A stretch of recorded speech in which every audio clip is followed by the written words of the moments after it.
Eu tenho a honra de convidar o eminente senador Aécio Neves para que faça as questões à senhora Presidenta da República. Ilustre presidente Ricardo Lewandowski, senhor presidente do Senado Renan Calheiros, senhora presidente afastada Dilma Rousseff.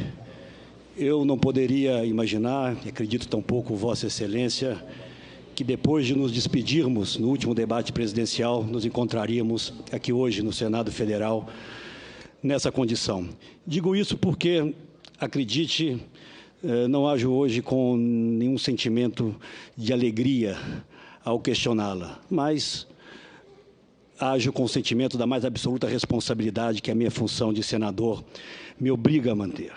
E é exatamente por esse sentimento que começo por fazer algumas referências ao pronunciamento inicial de Vossa Excelência, que por mais de uma vez remonta às eleições de 2014, apontando como causa, talvez, das dificuldades ou do momento delicado por que passa Vossa Excelência, o inconformismo daquele que Vossa Excelência chamou de derrotado nas eleições presidenciais. Em primeiro lugar, quero dizer, senhora presidente, que não é desonra alguma perder eleições, sobretudo quando se defende ideias e se cumpre a lei. Eu não diria o mesmo de quando se vence as eleições, faltando com a verdade e cometendo ilegalidades. Vossa Excelência aponta para o partido que eu presido, ao culpá-lo pela ação iniciada no Tribunal Superior Eleitoral. Mas Vossa Excelência esquece de dizer ao país que foi o pleno daquele tribunal, a mais alta corte eleitoral do Brasil, que, por maioria dos seus membros, abriu uma ação investigativa em relação às contas de campanha de Vossa Excelência, por encontrar ali, segundo perícias mais atuais, inúmeras ilegalidades. Portanto, é aquela corte, não ao PSDB, que, acredito eu, Vossa Excelência deve responder, aliás, como já vem fazendo o seu partido. Por outro lado, vejo que Vossa Excelência recorre permanentemente aos votos que recebeu como justificativa para todas as atitudes que tomou. O voto, sabemos todos, senhora presidente, não é um salvo-conduto. Ele é uma delegação que pressupõe deveres e direitos. E o maior dos deveres de quem recebe votos é exatamente o respeito às leis, o respeito à Constituição. Mas eu me permito rapidamente, até nesse passeio pelo retrovisor da história, lembrar-me de 2 ou 3 fatos que possam, de alguma forma, nos trazer ao momento atual. No dia 1º de setembro, há exatos 2 anos atrás, em um debate em uma rede de televisão, perguntei a Vossa Excelência quais medidas Vossa Excelência tomaria para controlar a inflação já renitente naquele instante, apesar dos preços controlados artificialmente pelo governo. Abro aspas para a resposta de Vossa Excelência. A inflação está próxima de zero, mas sempre tem os pessimistas de plantão. E o que ocorreu? Inflação em 2015 de 10,6% e nos últimos 2 meses a de alimento de 16%, retirando aí sim da mesa do trabalhador aqueles pratos de comida que tão competentemente o seu marqueteiro João Santana apresentou ao Brasil. Em outro debate, no dia 20 de outubro, questionei Vossa Excelência sobre os baixos índices de crescimento da economia e a necessidade de ações que pudessem revitalizá-la. E citava dados do FMI, que apontavam para um crescimento de 0,3%. Vossa Excelência respondeu: candidato, eu não sei porquê, mas o senhor é muito pessimista em relação ao crescimento do país. Eu não concordo que o Brasil vai crescer 0,3%, candidato. Acho melhor o senhor rever as suas contas. Fomos obrigados a rever as nossas contas. O Brasil cresceu 0,1% e mergulhou nos anos seguintes na mais profunda recessão da nossa história, trazendo consigo um exército de 5 milhões de desempregados. Ainda neste debate, questionei Vossa Excelência sobre o fato dos bancos públicos não estarem sendo remunerados pelas ações que fazia, em especial o Banco do Brasil, onde existia um débito de cerca de 8 bilhões de reais do Tesouro. Vossa Excelência desdenhou e sequer respondeu à minha indagação. Portanto, Vossa Excelência está aqui hoje, respondendo ao Congresso Nacional por ter editado decretos sem autorização do Congresso Nacional e por ter transferido aos bancos públicos o que não fez aos bancos privados as responsabilidades que são do Tesouro em afronta à Lei de Responsabilidade Fiscal. Digo a Vossa Excelência, e é o questionamento, senhora presidente, afastada Dilma Rousseff, que faço. Em que dimensão Vossa Excelência e o seu governo se sentem sinceramente responsáveis por essa recessão, pelos 12 milhões de desempregados no Brasil, por 60 milhões de brasileiros com suas contas atrasadas e uma perda média de 5% da renda dos trabalhadores brasileiros. Era isso que tinha a dizer, senhor presidente. Vossa Excelência tem a palavra, senhora presidenta.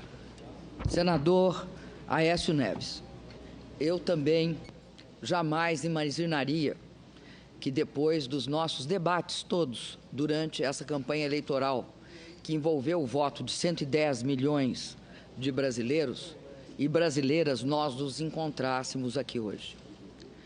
Tenho certeza, senador, que ao longo de todo o processo eleitoral, nós debatemos e nos respeitamos. O que eu tenho dito, afirmei no meu discurso e reafirmo aqui para o senhor, é que a partir do dia seguinte da minha eleição, uma série de medidas políticas para desestabilizar o meu governo foram tomadas, infelizmente. Primeiro, pediu-se a recontagem dos votos. Depois, pediu-se auditoria nas urnas. Nos dois casos, após um ano, verificou-se que isso não tinha nenhuma irregularidade.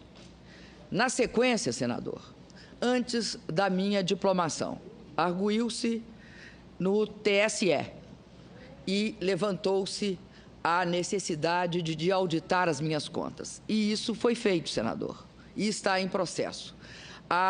Não sei se o senhor se lembra, mas o TSE permitiu a minha diplomação porque não encontrou nenhuma irregularidade no meu processo.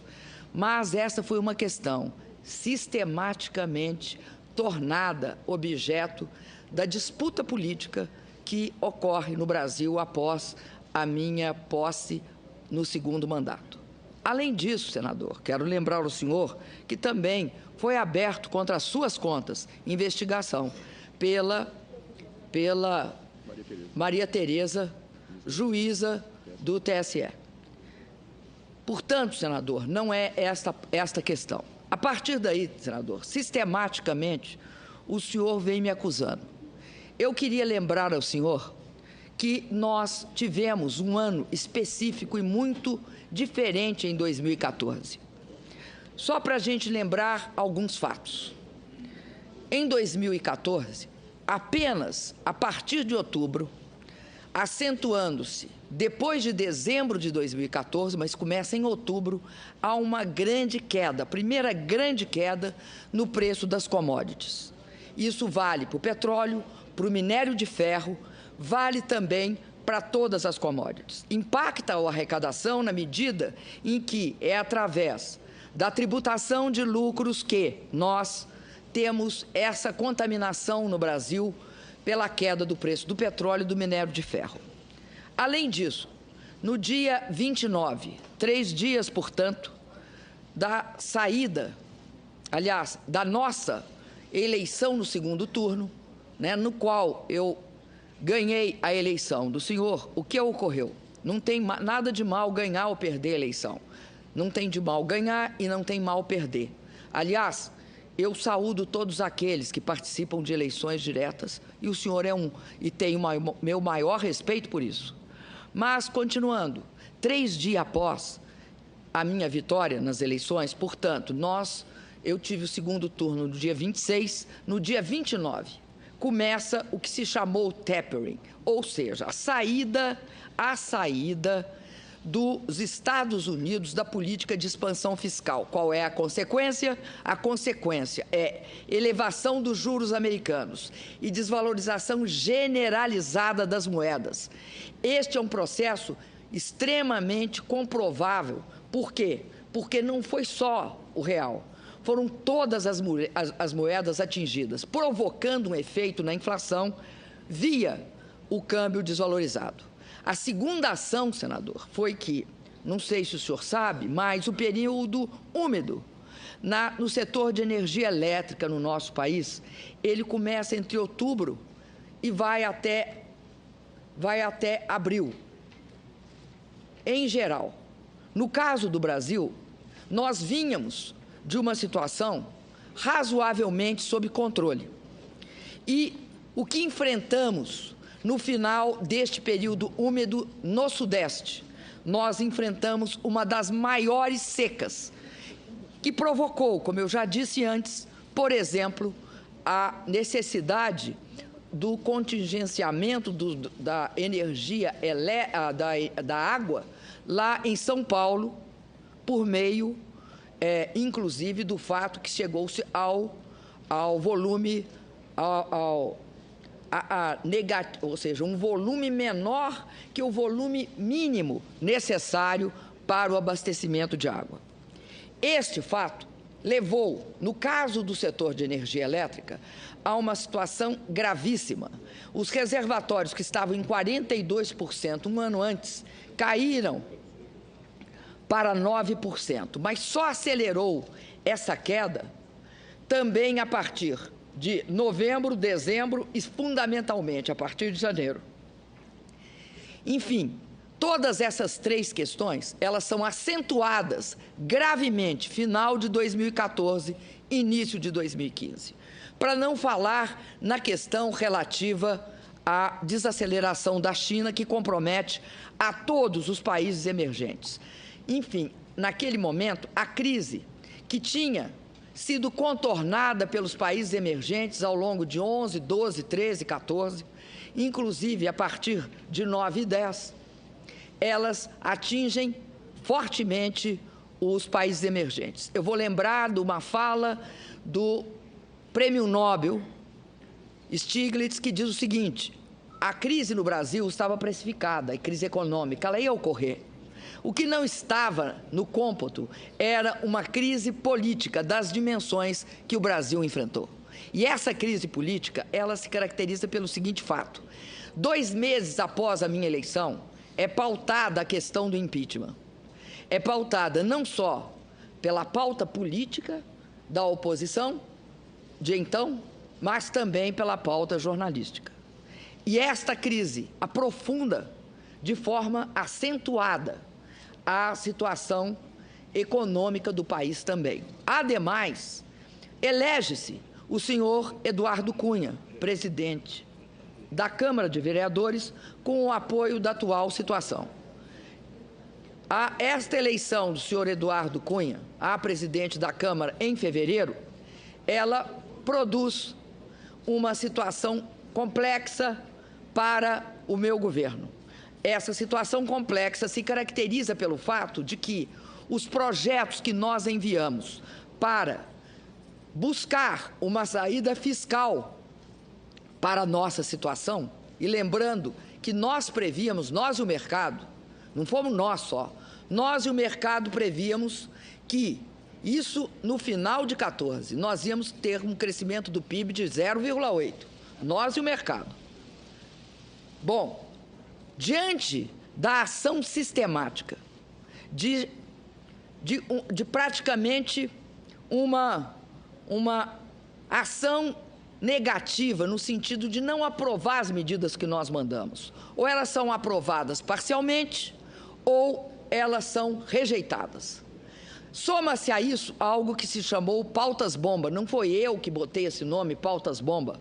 Pautas-bomba é algo que a imprensa criou, o nome que se caracterizava pelo fato que, ao invés da gente ter medidas para sanar a questão fiscal, uma vez que caía vertiginosamente a receita, o que se faz é o contrário, aumenta-se a receita.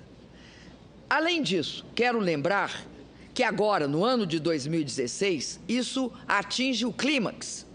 De janeiro de 16, obviamente o Congresso não estava funcionando, mas a partir de fevereiro é obrigação do Congresso funcionar. No caso específico da Câmara, não estou falando aqui do Senado, estou falando da Câmara. No caso específico da Câmara, entre a abertura do Congresso até 5 dias antes de eu ser tirada do exercício da presidência, não da presidência, mas do exercício, o Congresso não funcionou. O Congresso não, desculpa, a Câmara não funcionou. Quem não funcionou na Câmara? Não funcionou a Comissão de Constituição e Justiça, a Comissão de Orçamento, a Comissão de Fiscalização e Controle, enfim, todas aquelas comissões que os senhores senadores e as senhoras senadores sabem que impactam diretamente a questão fiscal, não funcionaram. Algo incrível acontece nesse país quando é possível um Congresso ser atingido, porque o Congresso foi atingido, porque ao não aprovar na Câmara, não tem como aprovar no Senado. Ao não ser objeto sequer de consideração, porque não tinha comissão funcionando, é algo que mostra uma artificial conduta no sentido de inviabilizar o meu governo. Isso é extremamente grave. Isso é extremamente grave e eu não vi ninguém, principalmente na mídia, ficar estarrecido diante desse fato. Esse fato que é, na verdade, isso sim, um descompromisso com a coisa pública. Além disso, eu quero deixar claro, senador, que eu respeito o voto direto nesse país. Acho que o voto direto é uma grande conquista nossa. Sempre disse que eu prefiro o barulho das ruas, o barulho das disputas eleitorais, as divergências eleitorais, e por isso eu respeito todos aqueles que concorreram comigo às eleições. Agora, não respeito, senador, a eleição indireta, que é produto de um processo de impeachment sem crime de responsabilidade. Isso eu não posso respeitar. Posso, senador, ao longo do meu mandato, ter cometido erros, não ter cumprido tudo aquilo que era esperado de mim. Muitos acreditam que eu não poderia ter ampliado a redução do gasto fiscal. Muitos acreditam nisso. Nós vimos aqui um economista como o Luiz Gonzaga de Melo Beluso, que falou em despedalada. Esta é uma discussão, senador, que sinto, é necessário informar aqui, que não é uma pauta minha, é uma discussão que emerge da constatação feita por vários técnicos do Fundo Monetário, no sentido de que não é possível supor que, pura e simplesmente, a política de forçar a redução do gasto público leva necessariamente à saída da crise. Quem discute isso hoje é o Fundo Monetário Internacional, que diz o seguinte: faça-se uma mudança mais flexível no curto prazo e uma mudança olhando mais a reforma no longo prazo. Foi isso, senador, que nós pretendemos fazer.